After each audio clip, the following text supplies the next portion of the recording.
Bom dia! Estamos começando aqui o Arraiado Bang na nossa Gazeta. Comigo, Thalesinho, Orlique Machado e Maiane Ramos. Bom dia, um bom sábado pra você aí nessas festas juninas. E hoje vamos fazer o Arraia Geek aqui, né? Com certeza. Tem um mês mais gostoso do que esse? Não existe, minha gente. Já começamos a curtir aí o São João, comida típica. Que é isso? Alguém precisa atualizar os níveis de dança do Thales. Ele tá fazendo uma dança aqui que eu não reconheço muito bem, tá? Não é forró, não. Meu Deus, socorro. Enfim. A dança da lombriga, mas vamos lá. É o que acontece quando você bota o nerd pra curtir o São João, sabe? Exatamente, o Arraiá Nerd é desse jeito. É desse jeito. E a gente vai começando aqui com essa música aí junina, esse cheirinho aí de milho assado. Olha que bacana, canjica com uma pamonha. Quem gosta de pamonha aqui? Eu prefiro milho assado, né? Olha a chuva. Olha a cobra mentira. também. Opa, é mentira. Ó, vamos começar o programa aqui. Antes de mais nada, falar pra vocês aí, né, que curtam as festas juninas com muita responsabilidade, né? Você que é nerd também, faz aquela maratona de anime e depois vai comer na casa da sua tia lá, aquela canjica, pamonha. Então tem tudo a ver. Nordeste é isso aí, né? Agora, a gente vai trazer pra cá hoje mais um convidado especial. Com certeza. Ele que a gente já pode dizer sim que tem uma raiz nordestina, porque ele passou um tempinho aqui no Nordeste, mas que é de São Paulo. O cara é paulista, mas ele morou aqui pelo Nordeste. É um dublador de renome, dublador de peso. Hoje o programa tá até o chão aqui deu uma tremida agora, né? Eu senti aqui, viu? Viu, Emerson? Prepara esse negócio.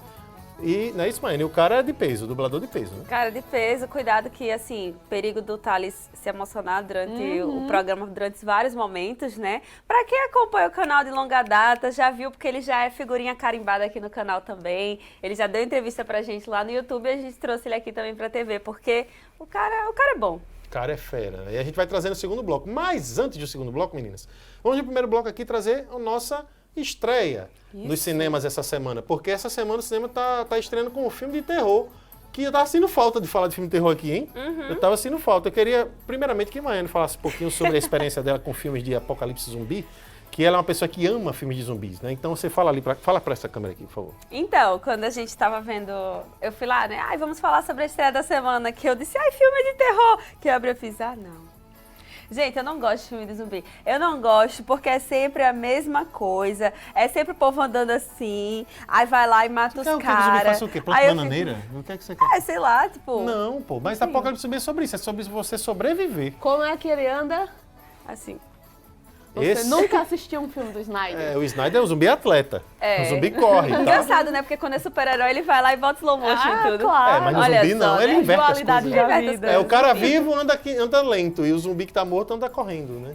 Mas e você, Mônica Machado, o que é que você tem a dizer sobre Apocalipse Zumbi, que está estreando essa semana no cinema? A gente ainda não falou o nome do filme, calma lá, mas vamos lá. Gosto, sim. Acho um gênero legal, mas assim, em um certo momento lá atrás, chegou a ser batido. Eu brinquei agora com a Maiane falando do Snyder, né?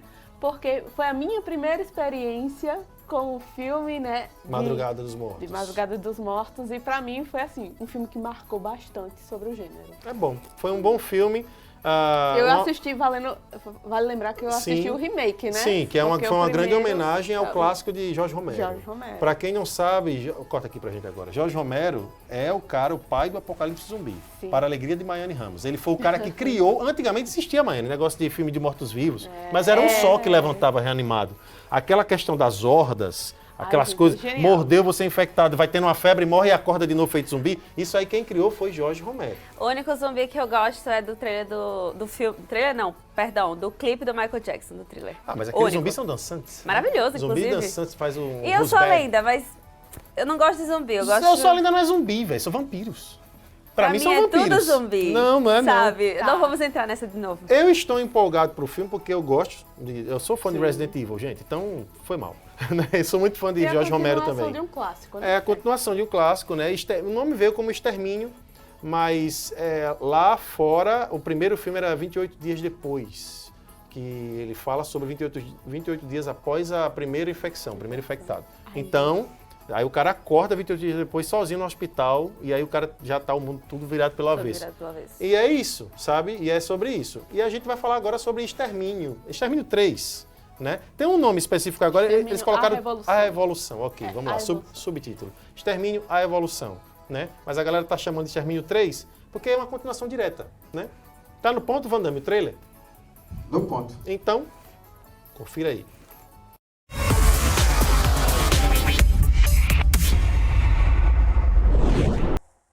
Olha só, sinistro, hein? Sinistro. Sentiram aí a pressão? Já gostei. Pois, a gente já gostou aqui. Ela vai dar mas disse que vai dar uma chance. Vou dar uma chance. Semana que vem a gente conversa sobre isso. Ela viu Chegar que aqui dizendo ó, ruim. Você viu que a Columbia Pictures pegou o filme, a franquia. Então, se a Sony pegou, é porque apostaram, né? Os dois primeiros, eles tiveram um orçamento ok, ali baixinho, fizeram um orçamento bom. Então, assim, são filmes que... Eu lembro que na época tem até distribuidora britânica, né? É a galera de Hollywood que tava fazendo. Agora eles pegaram a franquia. Espero que não estraguem. Porque às vezes a gente vê muito dinheiro assim colocado no filme, o trailer tá incrível, mas você vai ver realmente o roteiro, aí pode ser... Pra levar, Velho, morrer com não bala? dá certo. Ó, Aaron Taylor-Johnson é um bom ator, sim. Mas, por exemplo, ele fez o Godzilla de 2014, que é um filme muito bem feito, maravilhoso Muito bem e tal. feito. Mas o filme flopou e falaram mal da atuação dele, velho. Aí você vai mais pra frente, tem outro. Ele fez agora o Caçador, o Craven. Nossa, não Mas precisa. nem ele foi Craven. civil. Enfiaram Então, o quando ele Craven. só- O Craven, Meu a galera Deus já estava do céu. boicotando, independente de assistir. Mas Ele assim... se enfiou no filme errado. É que nem o Morbius. Pô, o filme já nasceu falido. mas Então, o Jared assim, Leto é outro que não dá certo também. É, tenta fazer o Jared Leto é um ótimo ator. mas então, tenta assim, fazer o Coringa, flopou, aí flopou o Vampirão. isso. Enfim, o filme tá estreando no Cine System e você vai lá assistir com aquelas poltronas. Vai lá na poltrona mais confortável. Esse filme é pra você assistir na Cinepic. Coloca a imagem do Cine System pra galera, Van Damme. Porque a Cinepic, ela tem as poltronas maiores, né? Tem as poltronas confortáveis. Com o Love Seat, pra você não sabe o que é Love Seat, você vai com a sua gatinha e você levanta aqui, ó, e consegue ficar mais perto. Né? Tem gente que nem sabia disso, tu acredita? Tem gente que vai no cinema, aí fica aqui. Aí não sabe que você pode tirar, colega, e ficar mais perto, colega. Entendeu? Você tem que entender isso. Né? Dá Não pra é- assistir abraçadinho. agora se você quiser aloprar mesmo, aí você vai pra sala VIP, né? Porque aí você não precisa nem disso. O Love Seat já é a própria cadeira. Você já deita, né? Olha. Já é a própria poltrona, né? Aí eu tenho que dizer. Esse nome Love Seat é meio... É, Ô, Cine sugestivo. System, sugestivo esse nome, hein? Eu gostava... Ó, tá vendo aí? Caiu o Pix, Caiu o Pix, já valeu. Meu querido amigo, um abração pro meu querido amigo Moisés, gerente do Cine System, e também pro meu brother Gonzales. Um abraço pro Gonzales. Mas tá estreando essa semana esse filme, e eu acho que é o principal filme da semana, né? Sim. Agora vamos falar de quê, meninas? Puxem aí, porque eu tenho Vamos coisas pra falar aqui. Vamos começar falando de um dos maiores acertos da Marvel, que é Pantera Negra.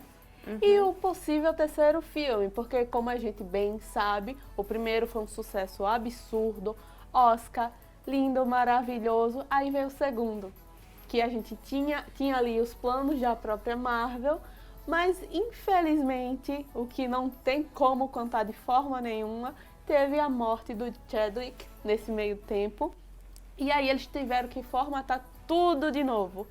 Mas já temos Surgiu uma um luz. nome, já temos um nome Tá na aí. tela pra galera aí já, ó. Tá na tela. Isso. Damson Idris, né? É, ele Assim, tá em Fórmula 1, inclusive. É. Assim, né, vamos comentar sobre isso, porque, como a Monique estava falando, o segundo filme, ele foi um filme que foi basicamente Homenagem. uma homenagem, um tchau, a gente precisava se despedir, o filme já estava ali, ele precisava ser feito até mesmo pela importância da fase, né, que a Marvel estava construindo e tudo mais, só que eu acho que nem era a intenção deles também colocar a Shuri como Pantera, foi só realmente para ela assumir o teve que manto. assumir o manto pra enfrentar o Namor. Pra poder né? enfrentar, mas a gente precisava sim, porque foi um filme muito importante, um filme muito interessante. Eu lembro como se fosse hoje das salas de cinema lotadas, várias pessoas que nem consumiam filmes de super-heróis foram assistir esse filme pela importância social que ele tem, não apenas para os fãs da Marvel, para os fãs de super-herói, mas para toda essa questão aí das pessoas que lutam, né, pelas causas sociais. Era um filme feito de pessoas negras, para pessoas negras, num país africano, então era muito bonito de se ver, e ele é muito importante para a Marvel, é um dos melhores filmes, como a Monique falou. Então, é legal que eles já estejam ali, né, flertando com o ator. Mas como é Sim, que e- resolve isso? Porque o T'Challa tá morto. Não, No mas é universo. que na Vai trazer um notícia- T'Challa de outro universo. Não, na notícia ele traz T'Challa pra assimilar o Pantera Negra, né? Mas eu acredito que eles estão sim procurando um novo Pantera Negra, porque a atriz que faz a Shuri realmente não é pra ela. Além Não de é. problemática Não também. é né? pra ela, Ela por não vários ajudou. motivos. Então já foi cogitado o próprio Michael B. Jordan, só que não cabe. Infelizmente não cabe. Ai, que Mas- Já morreu, já Eu era. acho que é sim um bom nome. Sim. É, fisionomia lembra o próprio Chadwick. É muito bom. E assim, Marvel, vocês estão com a faca e o queijo na mão, traz pra mim o melhor casal, um dos melhores casais da Marvel. Escuta aí. Traz a Tempestade pra esse universo e bota eles dois lá. Eu não tô nem aí se eles acabaram. Depois em off eu cito o nome de umas atrizes que eu acho que dá uma boa tempestade. Poxa, pelo amor de Deus. É um dos meus cosplays favoritos. Eu cavei pra poder fazer esse cosplay, porque, meu Deus, e eles são um senhor casal. Inclusive, eu acho que a Marvel, apesar de dividir opiniões Pantera Negra 2, ainda assim, eu acho que eles foram muito certeiros.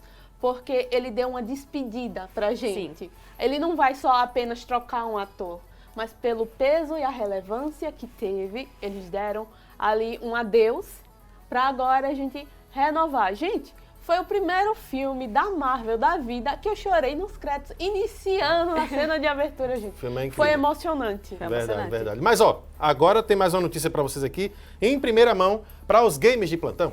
Antes da gente ir pro breve intervalo, porque já tá... O nosso convidado já está no ponto aí já. Então, então a gente vai adiantando aqui, ó. É o seguinte, a SEGA, para você que gosta de jogos mais antigos, de clássicos, ela liberou gratuitamente, coloca na tela pra galera aí, por favor, Vandame. A SEGA liberou gratuitamente vários jogos, tá? Antes de ser removido das lojas da App Store, né? E da própria Play Store. Então, para você que tem o seu celularzinho, quer jogar um velho Sonic, quer jogar... Tá tudo free, meu irmão. Então vai lá e baixa, tem Sonic, Street of Rage 1 e 2. Então tá aqui a notícia de primeira mão, tudo que é de graça, a gente tem que anunciar mesmo aqui, pra galera ir lá meter o dedão e sair tem baixando. Que aproveitar. Gratuitamente. Vários clássicos vocês estão vendo aí, ó. Street of Rage, que é o conhecido como Briga de Rua, né? 1 e 2. Jogos de Mega Drive, né? Os jogos clássicos de Mega Drive. Sonic CD, tem Sonic 1, Sonic 2. Gente, tudo de graça, isso era pago antes. Isso era pago. Então, vai lá, pega o celular, aproveita agora, ó, e já pega, vai lá, cadastra. Entra, pega teu jogo, porque não vai perder a oportunidade. Que brevemente a SEGA vai tirar. Exatamente. Do catálogo. E a gente tava falando essas semanas aí de como tudo tá caro pro mundo dos games, né? Então agora eu trouxe aí o free pra vocês. Mas agora, meninas, vamos para um breve intervalo. Coloca a música de São João, porque a gente vai no intervalo aqui dançando a nossa quadrilha aqui geek, porque na volta a gente tem um convidado pra lá de especial, um dublador top de linha, pra conversar com ele bastante. Então, não sai daí que a gente volta já.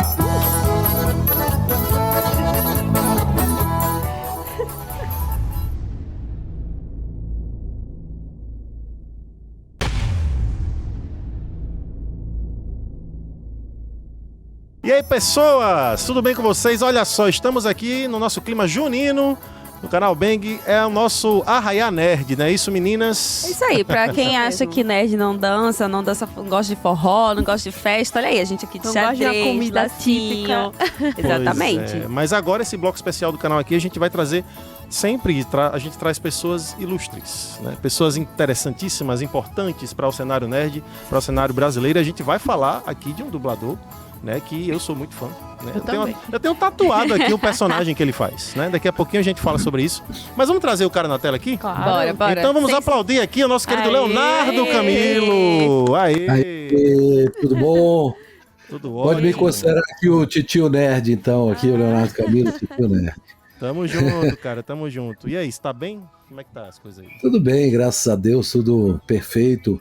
Estamos aqui na luta diária, né, da nossa profissão. Sempre uma batalha a cada dia, né? Agora com essa IA aí, a gente vamos falar sobre com isso, um movimento bem interessante aí de dublagem viva. Mas estamos bem, estamos tocando o barco e acreditando que a gente vai ter sucesso na regulamentação disso tudo. Show de bola. Eu vou começar aqui abrindo as perguntas. Primeiramente, eu quero que você fale se é que tem algum ser que está em casa e não conhece esse cidadão que está aqui. Você vive numa caverna, colega, porque esse cara aqui tem história. E eu queria que você falasse quantos anos já de dublagem, Leonardo, e os principais personagens que você já fez. Cara, eu tô na estrada, né, como ator há um pouco mais de tempo do que eu tenho de dublagem. Eu comecei aos 15 anos fazendo teatro em Recife. Eu sou nascido no Rio, mas vivi minha infância, juventude assim no Norte e Nordeste. E então comecei a fazer teatro em Recife, fui para o Rio, 77, 78 eu estava em São Paulo e batalhando, né? Teatro, televisão, cinema, enfim, o que fosse da nossa atuação, do ator, né? Trabalho do ator. E conheci já em 78 a dublagem. Então, 78 para cá são 47 anos, né, se não me engano. Já faz um tempo, né? Apenas. Faz o tempo. E Apenas. voltando a falar justamente desse seu início da carreira, hoje em dia é muito comum a gente falar sobre dublagem, principalmente Cavaleiros do Zodíaco, que a gente escuta tanto falar o quanto a ideia do dublador foi mais buscada, mais procurada. Hoje a gente tem a internet que fica muito mais fácil de procurar, mas para você, como era esse cenário da dublagem quando você começou? Foi algo que você tinha alguém que você conhecia, que já fazia dublagem, ou foi algo que você foi conhecendo através da atuação? Então, a coisa começou, né, com a minha chegada em São Paulo, sem conhecer ninguém, vindo mesmo para me profissionalizar, né? Como eu disse inicialmente, eu passei pelo Rio, depois fui para São Paulo, e como todo jovem ator, chegando num lugar onde você não é conhecido, você tem que se tornar conhecido no meio. Sim. Então, ir atrás de teste para teatro, para televisão, para cinema, o que fosse.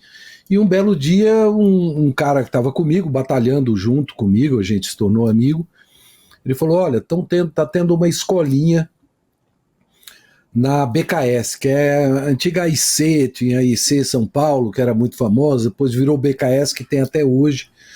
E aí eu me interessei em conhecer um estúdio de dublagem.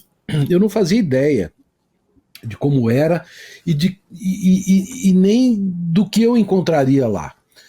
E foi uma surpresa muito legal, assim, foi uma coisa incrível, porque hoje eu ouço muito quando eu vou a eventos e tal, as pessoas dizem assim, você fez a minha infância, eu cresci ouvindo a sua voz, aquela coisa.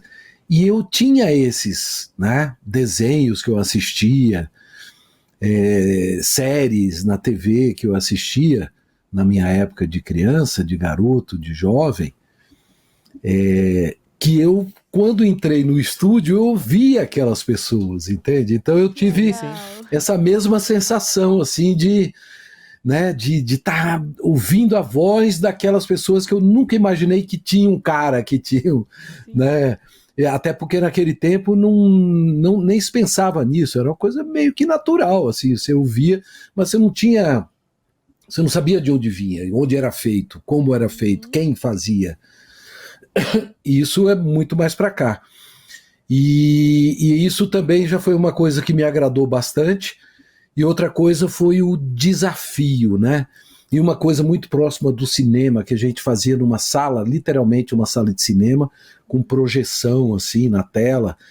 Então era muito bacana, né? Era lúdico, era romântico aquilo, todo mundo no estúdio ali, as pessoas. O que era a tal da escolinha? Não tinha ninguém te ensinando nada. Você sentava ali, nos bancos dentro do estúdio, todos os dubladores mais feras estavam ali, e era tudo feito assim. Todo mundo que estava ali ia na estante, às vezes 2, 3 ao mesmo tempo. Era bem rudimentar o negócio, ficava todo mundo ali. E aí, num determinado momento, o diretor olhava para um de vocês assim e dizia, vai, pega aquele homem 22 ali. E você dizia um sim, senhor, ou, tá bom, obrigado, com licença, alguma coisa meio curta. E era uma responsabilidade grande, né? Mas era assim na lata mesmo? Na lata. E aí, se você se desse mal, a pessoa falava na lata também. Senta lá. Vem você agora, vem você. Pesado, então, pesado. Então era um negócio meio brabo, assim. E era assim, né, que funcionava a dublagem naquele tempo. Eram pouquíssimas pessoas, até porque era para suprir apenas o mercado da televisão, só tinha na televisão, né? E raramente quando tinha alguma coisa para o cinema, no caso desenho animado, porque nem se pensava em dublar filmes assim para cinema. E então era um mercado pequeno. Em São Paulo tinham 300 dubladores na época, eram 3 empresas quando eu comecei ali, e aí ficaram 2 só, uma fechou, aí fechou a Tupi, eram 4 canais de TV, ficaram 3, e eu comecei a fazer televisão, comecei a filmar, fazer muito teatro, e aí eu me enfronhei nessa coisa. E eu passei um tempo sem frequentar muito. Ia de vez em quando lá, quando tinha uma pausa no meu trabalho, eu ia lá, ficava assistindo, às vezes pegava assim uma pontinha para fazer, e assim eu demorei mesmo, né? Só em mais ou menos 84, 85 foi que eu comecei a fazer umas coisas, fazer uns testes e tal, e a pegar algumas coisas mais importantes. E aí, né, foi se tornando minha atividade principal há muitos anos. Boa. E a gente adorou. A gente adorou. Obrigado.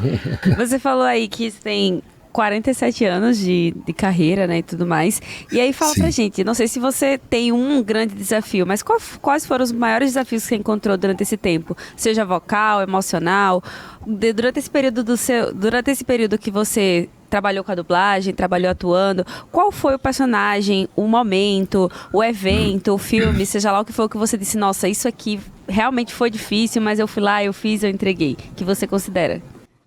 Pois bem, eu já sei de cara, assim, o que eu sempre falo, porque de fato marcou a minha carreira em diversos aspectos, né? Era um trabalho que não... A rigor não era para eu fazer, porque eu não fui escalado para o teste, né? Às vezes quando é um filme ou uma série, alguma coisa, às vezes o cliente ele pede vozes para teste. Então ele vai ouvir, normalmente se manda 3 vozes, aquelas que a casa, né, que a empresa de dublagem acha que tem uma voz legal para aquele personagem, manda 3 vozes pro cliente, o cliente escolhe. Normalmente entre aqueles 3, dificilmente ele pede mais uma bateria de teste, enfim. É assim que funciona. E eu não estava escalado para fazer o personagem que eu vou falar agora, mas entrei eu sempre fui cinéfilo, eu já havia visto o filme. Vocês estão curiosos, né, para saber? Claro. Vou falar no final qual é o filme. Aí eu entrei na casa lá, onde eu já dirigia, dublagem ali, passei num estúdio para cumprimentar um colega e vi que estavam fazendo o teste. Eu falei, estão fazendo o teste desse filme? Estão fazendo, tal, já vai entregar hoje. Aí eu corri lá na direção da casa e falei, Mauri, eu queria fazer o teste para o Jesus de Nazaré, de Franco Zeffirelli, né? Um grande clássico, né? Clássico maravilhoso. Nas tardes, né, da Páscoa. Passa todo ano na Páscoa e no Natal a vida inteira, mais de 30 anos e tal. Que incrível. E aí ele disse, não, cara, ó, já tô indo, já vou entregar agora, já tô mandando as 3 vozes, não dá. Pô, deixa eu fazer, cara. Não dá, bicho, não dá. Não, deixa eu fazer, bicho. Quem sabe, você manda 4 dessa vez. Resumindo, ele deixou, de tanto que eu enchi, e eu fiz o teste e eu ganhei. Show de bola. Era pra ser você. Na verdade, né, eu ganhei esse teste e esse trabalho ele foi importante por vários motivos, né? Porque o personagem Jesus, né, de uma responsabilidade muito grande, né, dentro de um filme que eu considero o grande clássico sobre a história de Jesus, é maravilhoso, né, um filme de 4 horas e tanto, num tempo onde a dublagem ainda era mais rudimentar do que ainda é hoje, né, digamos. Sim. Hoje tem muita tecnologia envolvida. Naquele tempo, como a gente costuma dizer, ou você dubla ou dubla, ou dublava ou dublava. Uhum. Não tinha meio termo. Era jogado na brasa, né, assim, né? Bem... porque não tinha a tecnologia para ajudar, sabe, para ajustar o som. Hoje tem umas coisas que ajudam. Naquele tempo não, se ficasse fora, você tinha que fazer de novo. Se ficasse curto, tinha que fazer de novo. Se passasse a fala, se você atrasasse, tudo tinha que fazer de novo e encaixar certinho. Então era muito, muito trabalhoso e emocionalmente também, como você perguntou, emocionalmente muito desgastante, muitas cenas fortes, né, onde eu só sei fazer a coisa me envolvendo plenamente, né? Eu acho que um dos segredos de quem interpreta é fazer a coisa com verdade, vivendo mesmo a situação, e na dublagem não é diferente, né? E com a voz ela não deixa você fingir, você tem que ter verdade, tem que ter, né, tá vivendo a situação. Sim. E isso é desgastante emocionalmente para qualquer artista, né? E na dublagem também. E foi muito, muito difícil de fazer. Tinha horas que eu tinha que dar uma parada mesmo, porque eu dava uma descontrolada, chorava, e aí tinha que me recompor e tal. E usei mais horas do que aquilo que estava programado, mas ficou muito, muito bom, assim. Eu sou muito crítico do meu trabalho, eu sempre acho que a gente deve ser bem crítico daquilo que faz para não deixar a peteca cair, mas eu achei que ficou muito bom e eu tive muitos elogios dentro da dublagem, né, de diretores, pessoas que de repente não sabiam do verdadeiro valor, do potencial que eu tinha ali para dar dentro da dublagem, né? A partir daí se abriram N portas, né? E uma delas foi até de CDZ, né, também. Então, já que você puxou, eu não ia falar não, mas já que você puxou CDZ, claro, eu entendo que para você, sim, tenha sido o personagem que mais te tocou, fazer Jesus Cristo é uma responsabilidade imensa, eu não duvido de forma alguma, acho que você fez com muito amor esse trabalho aí, né? Sim. Mas também eu sei que você fez com muito amor o Ikki de Fênix, e é um personagem que, quando se fala nele, se lembra automaticamente de você, por vários motivos, né? Você foi a voz do personagem no Brasil, e você nem lembra mais de assistir Cavaleiro do Zodíaco, com todo respeito aos dubladores originais japoneses, que são excelentes também, mas, gente, desculpa. Cavaleiro do Zodíaco sem a dublagem, eu posso estar falando besteira, tá? Tu me corrige aqui. Mas Cavaleiro do Zodíaco sem a dublagem da extinta, acho que já extinta, Gota Mágica, acho que era isso, né? Sim. Na época da começou Manchete, lá, depois a gente fez na Alamo. Na Alamo. Então, depois se não fosse aquilo ali, eu acho que aquilo ali foi um divisor de águas para a dublagem. Você concorda? Cavaleiro do Zodíaco? Concordo plenamente. Eu acho que a dublagem ela era né, antes de Cavaleiros, né? Assim, havia um interesse normal, assim, mas não de conhecer, saber quem era. Isso. Essa coisa de acompanhar o trabalho das pessoas e tudo. Isso passou a existir, né? O pessoal curtia a cultura oriental e tal, mas um nicho. Os animes, os tokusatsus, né? Sim. Já naquele tempo, que antes mesmo até de entrarem os animes, tinha os tokusatsus, né? Lion Man, Jasper, Changeman. Eu fiz Lion Man, né? Eu fiz o Lion Man, né? O Lion Man foi bem antes até de Cavaleiros, um pouco antes. Manchete também, né? Acho que foi Manchete também. Teve Band depois também. Verdade. Enfim, a gente sentiu que a partir dali a coisa mudou completamente. E aí os próprios encontros, né, que eram na Liberdade foram se profissionalizando e se espalhando pelo Brasil inteiro. Hoje, eu não sei dizer, mas tem mais de 100, com certeza, eventos em todo esse país, assim, sabe? Em cidades que você nunca imaginou. Eu já fui em cidadezinha lá no interior do interior sabe, e tem os de Alagoas, lá, tudo maluco lá. Piauí. Tem. Até lá e no é Acre muito louco, porque esses nerds todos se parecem muito. No Acre. Eu fui ao Brasil todo já fui ao Brasil todo. Show de bola, cara, show de bola. Van Damme, separa aí aquela cena do Ikki que eu queria relembrar com o meu amigo Leonardo aqui. Que essa cena, imagina eu assistindo a Manchete, imagina o jovem assistindo a Manchete, né? E depois, posteriormente, a geração aqui das meninas, que é um pouquinho mais pra cá, né? Assistindo na Band, vamos dizer assim. Essa cena específica do Ikki que eu separei, ele tem como vir, Van Damme, lá? Tem, né? Então, vamos colocar a cena específica, vamos lá.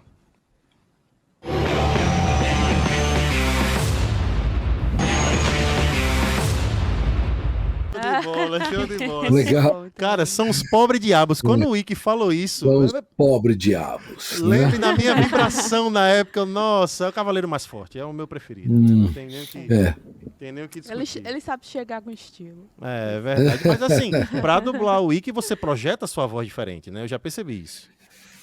Tem uma colocação, né? Para cada personagem que você faz, né?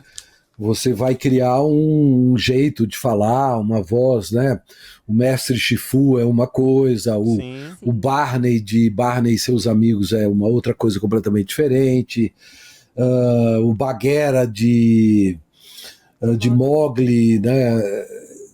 É outra história. Então, cada personagem você vai buscar, né? E eu confesso que eu me inspirei, eu era muito fã de He-Man. Lembra de He-Man? Lembro, sim, com certeza. Alguém já viu? Então, eu já vivi em São Paulo, já fazia dublagem e tal. E o Garcia Júnior, que havia dublado comigo quando eu comecei, ele tinha 11, 12 anos, fazia o Pica-Pau e tal. Os pais dele mudaram para o Rio e ele foi junto e fez carreira lá. E daí ele engrossou a voz, virou um rapaz, ficou com a voz grave, e He-Man, então eu me inspirei nessa voz aqui, cheia, né, que eu chamo voz de FM, e fiz o Ave Fênix, então eu jogo a voz também na cabeça. Legal, assim. Ficou muito bacana, muito bacana. Thales é parcialmente emocionada. Não, é o meu personagem preferido. Mostre sua tatuagem. Já falei, eu tenho uma tatuagem, porque não dá pra ver. Muito aqui, legal. Mano. Tem uma tatuagem aqui do Wiki, aqui, eu sou muito fã. Deixa eu ver. Aqui, eu já vi gente tatuada. Tá aqui, ó. Cadê? Tá ao contrário, ele tá aqui, ó. Bacana. Tá saindo aqui do quadro. Eu sou muito fã. Tem como? Muito Mostra bom, pra ele aí, legal. Mostra Parabéns. Mostra pra ele aqui o Wiki. Mostra aí. Aí, ó. Olha fechando. Olha, linda. Muito bom, muito bom. Pra mim é o personagem, dos cavaleiros que tem mais, como é que eu posso falar, personalidade. É o cara que tem as grandes entradas, ele chega e resolve o problema.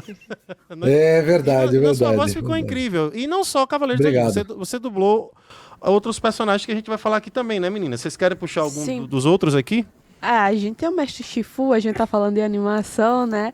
Que é muito legal você ver aquela voz e um negocinho deste tamanho. É muito interessante de ver. É uma animação que é, assim, grandiosa, tanto é que foi o sucesso que foi, mas os ensinamentos são excelentes. Que legal. É muito bom, né? Essa franquia, ela aconteceu na minha vida de uma forma bem inusitada, né? Que é interessante essas coisas, assim, que na verdade acontecem. Nada acontece muito por acaso, né? Sim, sim. Mas tem as suas histórias, né? Eu passei a dublar o Bruce Willis depois da morte do Da Mata, né?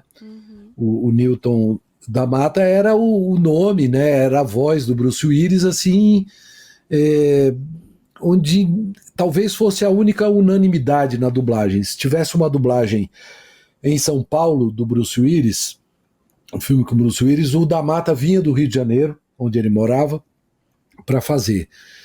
E ao contrário, e sempre que estava no Rio, enfim, era sempre dele. Certo. E aí, outros não. Por exemplo, eu dublo o Nicolas Cage, e tem um cara que dubla no Nicolas Cage no Rio também. Mas o caso do Da Mata era só ele. E quando ele faleceu, a gente já tinha uma coisa de ter uma voz muito parecida. A minha com a do Da Mata, durante um período, era muito igual, assim, a ponto de eu não reconhecer quando era ele, quando eu estava, ele estava dublando e eu ouvia, eu achava que era eu. Algumas vezes. Bom, aí eu comecei a fazer. Por que eu estou falando de Bruce Willis aqui, que não tem nada a ver com o Shifu? Tem. Me ligaram do Rio de Janeiro dizendo, você podia fazer um teste, você dubla o Bruce Willis, né? Dublo. Você pode me indicar aí 1 ou 2 filmes aí? Aí eu indiquei que tem no YouTube, tem na Netflix e tal, e disse 2 filmes. Esse filme é muito legal. E aí, um mês depois, eles me ligaram.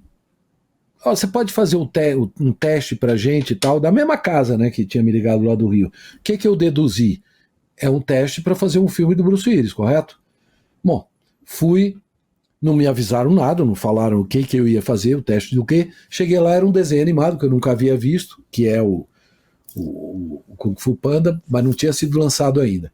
Eu olhei, vi, e não tinham me dado nenhuma dica. Ó, você faz assim, assado, o personagem é isso, é aquilo. Não. Você faz. Cheguei lá, ó, é para você fazer tal personagem, Mestre Shifu.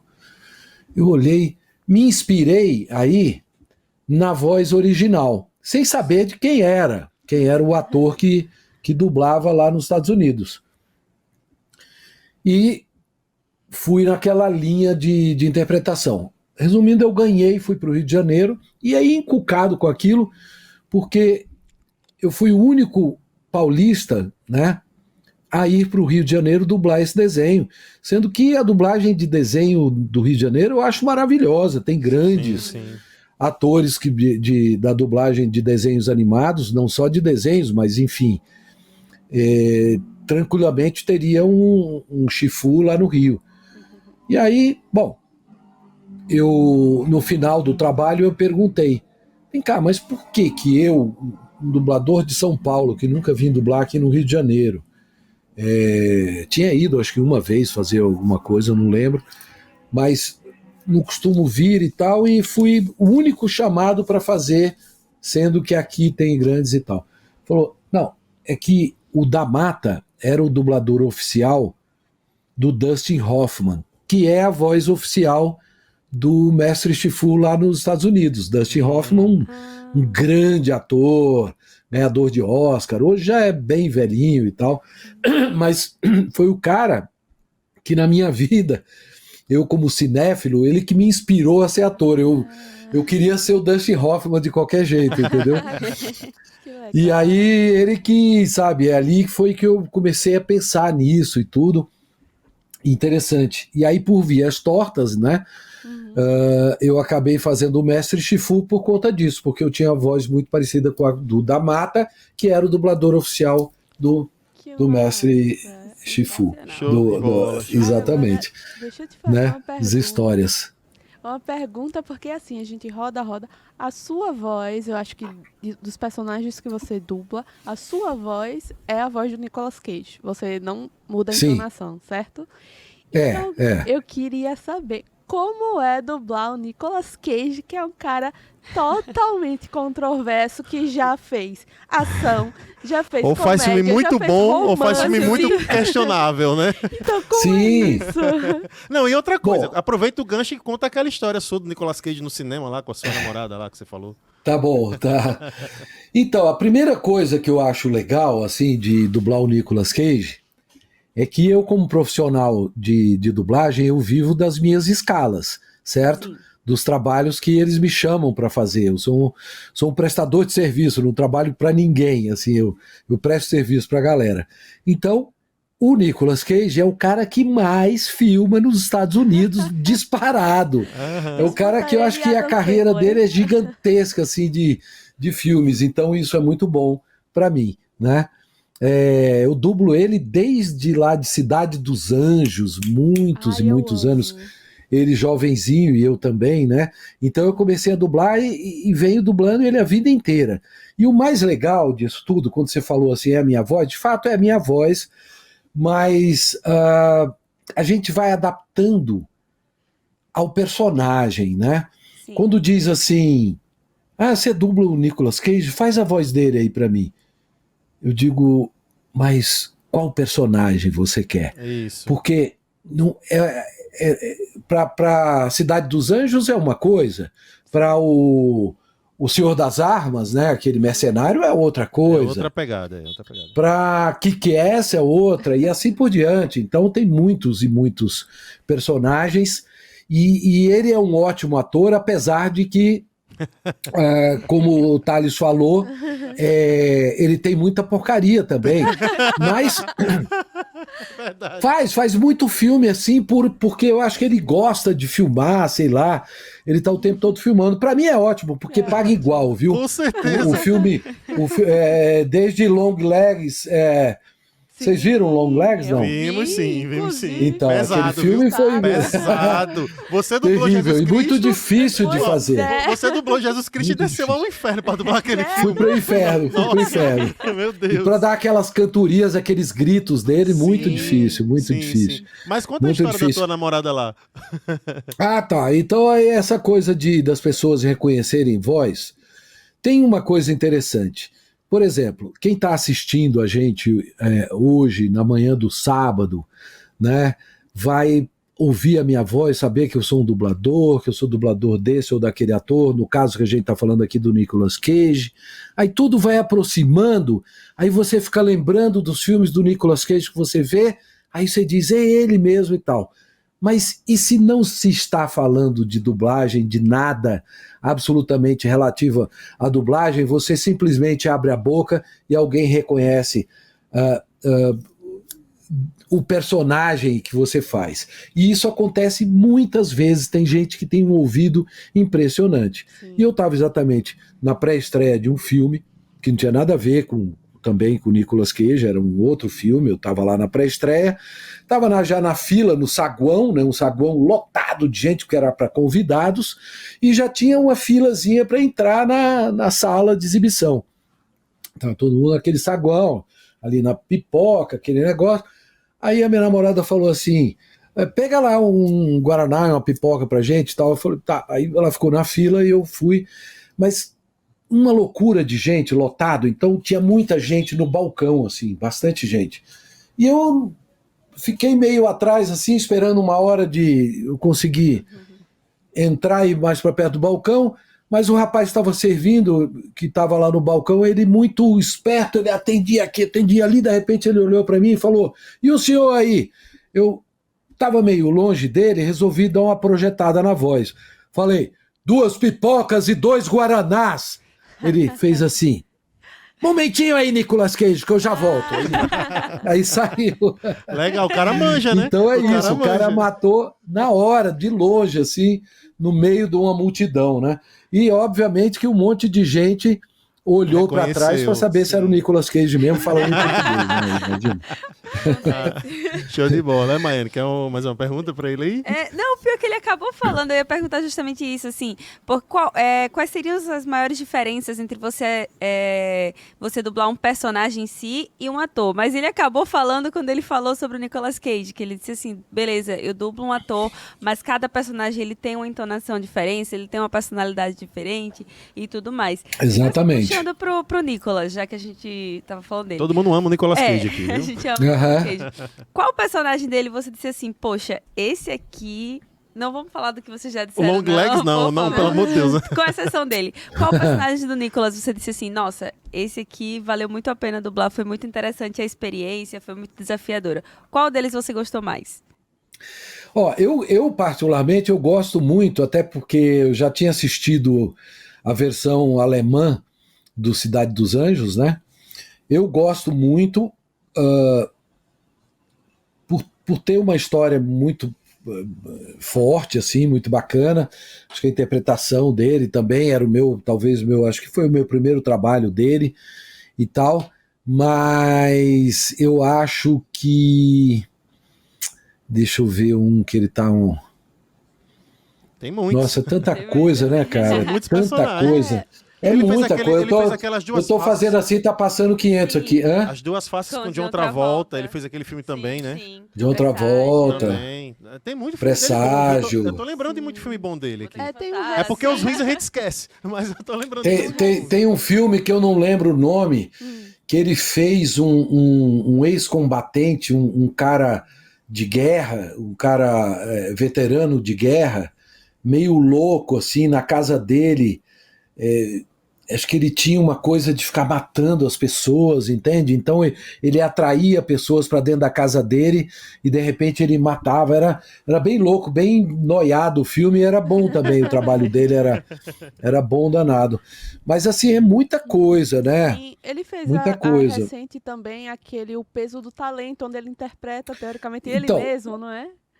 O Peso do Talento é um trabalho também interessante. Eu estava conversando sobre isso outro dia. Eu dublando o próprio Nicolas Cage, né? Isso já aconteceu, o próprio, no caso, ele fazendo ele mesmo. Sim. Mas eu já dublei o Jeff Goldblum, por exemplo, que eu dublo também. Aí sim, ele num reality, ele sendo ele. Ali ele, apesar de estar fazendo o Nicolas Cage, é uma fantasia, né? Não é a história da vida dele nem nada. Mas é como se ele fosse ele ali dentro do filme. É interessante, porque ele tem um alter ego também. Ele, quando se decepciona, ele como Nicolas Cage, bebe e começa a conversar com ele mesmo, bem sucedido, né? E é interessante, porque é desafiador esse tipo de trabalho. E eu acho que uma das coisas mais interessantes que existem na dublagem é o desafio.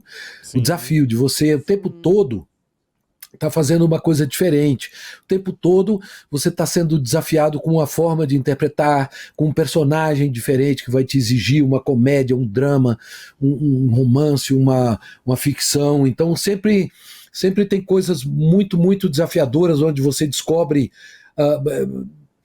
situações da tua voz que você nunca imaginou encontrar, e assim por diante. É muito, muito legal a dublagem por conta disso. Show de bola. Eu vou colocar aqui uma cena de um jogo que eu gosto de jogar bastante. Eu sou muito fã de jogo de luta, sabe, Léo? Eu gosto muito de jogo de luta. Eu gosto de Street Fighter, eu gosto de Mortal Kombat, sabe, Tekken. E uma vez eu fui jogar o Mortal Kombat 11, né? Aí eu fui jogar o 11 e de repente um certo personagem me aparece com uma certa voz. Eu falo, meu irmão, a voz de televisão, né? Tá ali. Então, coloca a cena do Mortal Kombat 11 desse personagem específico. Vamos lá. Vamos ouvir aqui.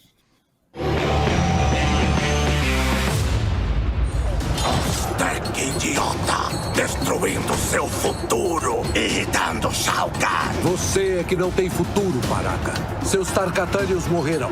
Impossível. Eles se aliaram a Milena contra mim. Se insistir, você morrerá novamente. Fight!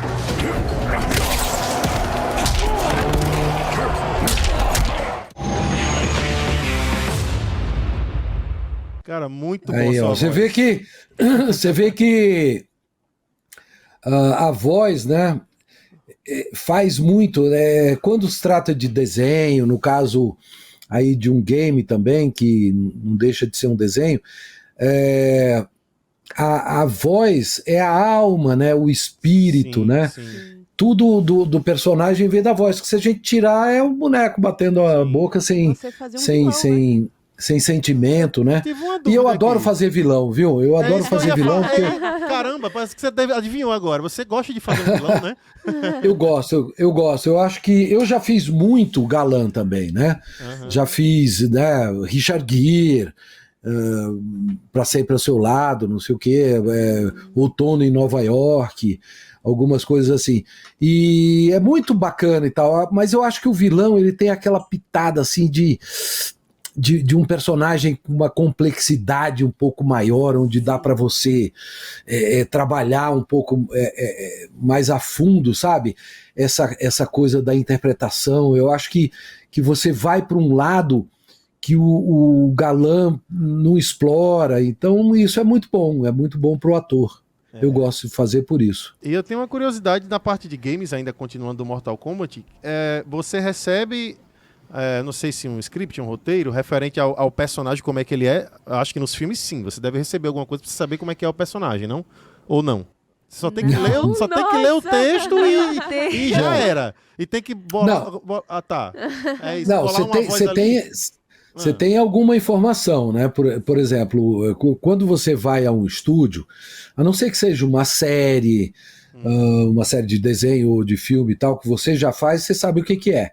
Caso contrário, o diretor, ele assiste, né? O diretor da obra, o cara que vai dirigir a dublagem, ele ou ela, levam o trabalho para casa, assistem, com o texto, tudo direitinho, e ele vai ter a noção geral, né, da obra, né? O tom do filme, o texto, ele vai ajustar alguma coisa no texto, e ele vai conhecer essa história toda e cada personagem individualmente. Então aí você vai para o estúdio, ele vai dizer, olha, o teu personagem é tal, ele é assim assado, ele é tímido, não sei o quê, mas aí depois mostra lá na frente que essa timidez tinha nada a ver, porque ele é o assassino, sanguinário, frio e então calculista. Tem uma ali que cara, você sabe. ele vai te dar uma noção do que você vai fazer. As outras coisas, aí em cima disso, né, dessa história, que você já forma alguma coisa, né, na tua cabeça, você vai ver as cenas. Então são trechos que você vai dublar, e aí você assiste aquela cena e aí você vai analisar o que está acontecendo. E aí o diretor às vezes vai falar, ó, essa cena aqui, depois ela precede tal cena que vai levar a tal coisa no filme. Sim. Ele vai te dando uma direção nesse sentido e você vai sentindo o que está acontecendo lá. Porque a nossa função como dublador não é fazer um trabalho totalmente autoral. É uma versão brasileira, mas não é totalmente autoral. Eu não vou fazer outro filme. Eu vou dublar aquela obra. Então, o que eu me aproximar mais do original é a melhor dublagem. Melhor dublagem é aquela que mais, menos fere o que já foi feito. Mas os improvisos, por exemplo, você fala como o Ikki ali, são os pobres diabos, aquilo foi você que criou ou já estava no original japonês? Ou às vezes, não lembro, mas às vezes vem no texto já, ou é uma sugestão do diretor e tal. Pode adaptar, não podem? Pode se adaptar, sim. Mas eu sou de uma corrente que acha que é o seguinte, quando você interfere demais na obra, colocando coisas que... por exemplo, vou dar um exemplo esdrúxulo, para nós que conhecemos e sabemos de regionalismos e tal, no Nordeste, por exemplo. Eu não posso pegar o Ikki, digamos, e numa determinada cena e falar, vixe, bichinho! Né? Eu acho que vai, né, ser um pouco forte demais, na verdade. É estranho pro personagem. Tacar gota serena, alguma coisa assim. Né? Não vai dar muito certo. Não vai dar muito certo, né? A não ser que seja uma paródia e aí que seja liberado isso. Mas eu acho assim que adaptações, sim, porque afinal é uma versão brasileira. Então se tem uma cena, o cara tá contando uma piada, e é uma piada completamente nada a ver para nós, mas ela também não tem muito a ver assim com o filme, é mais para o pessoal daquela mesa, digamos, rir, tá? Então não tem sentido eu deixar no original, que não vai ter graça nenhuma pra gente, e aí sim se adapta, coloca uma piadinha ali para poder criar a risada e ser uma coisa mais brasileira, entendeu? É nesse aspecto que eu acho que a gente pode adaptar. E adapta também, assim, métrica, a fala está muito longa, né? Tem muita palavra, o tradutor traduziu ipsiliter ali, então está muito longo, você pode comprimir, você pode colocar mais palavras, desde que você não mude o sentido daquilo. Né? Eu pergunto isso porque tem um anime que a gente conhece também aqui, nós três somos fãs de animes, que também é da mesma época lá da Manchete dos Cavaleiros, que é o Yu Yu Hakusho. E o Yu Yu Hakusho fez muito isso. E fez sucesso por isso também. Por exemplo, tem umas falas do nada. Rapadura é doce, mas não é mole não. O cara soltava uma dessa. Aí o caramba, isso é muito brasileiro. E soltava isso no anime. Mas assim, era num contexto dessa forma que você tá falando. É numa cena específica que não vai influenciar na história. Então, os caras brincavam com isso, né? No Yu Yu Hakusho. E eu achava bacana. Cavaleiros não. Cavaleiros eram mais... Acho que vocês seguiam mais... Mais clássico mesmo. Mais clássico. No máximo, são os pobres diabos aí que eu acho que fugiam. Eu gostei, mas... Você sabe que a primeira versão, ela teve um problema, e tanto é que a gente fez uma segunda dublagem. Dublagem, sim. Fizemos na Alamo, exatamente porque teve muito problema. Porque sabe aquela história do telefone sem fio, né? Você conta uma história para um, que conta para o outro, que conta para o outro, no final dá uma outra história, né? Sim.